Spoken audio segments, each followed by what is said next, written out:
Bukod sa serye kasama si Coco Martin, Vong Navarro, magbabalik na rin sa paggawa ng pelikula ni Eric Mati, makakasama niya ang aktres na si Bea Alonzo.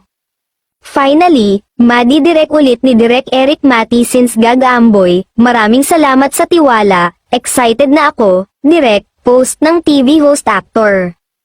Makakasama din ni Vong sa pelikula ang mga veteranong aktor na sina Joel Torre at Joey Marquez.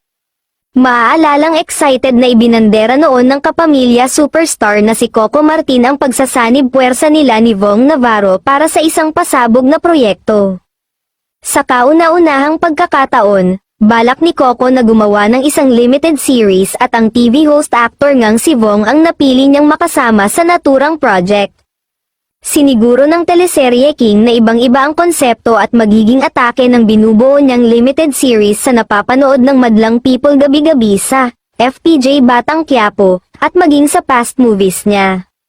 Unti-unti na ngang bumabalik si Vong na nakasanayan nito sa showbiz, ayon sa aktor, sa mga naniniwala sa akin, sa aking mga fans, na kung ano yung mga narinig niyong hindi maganda sa akin, patuloy kayo nandyan, sumusuporta at naniniwala. Dagdag pa ni Vong, pinasalamatan din ng dancer-actor ang kanyang It's Showtime family at sa ABS-CBN na hindi bumitaw umano sa kanya.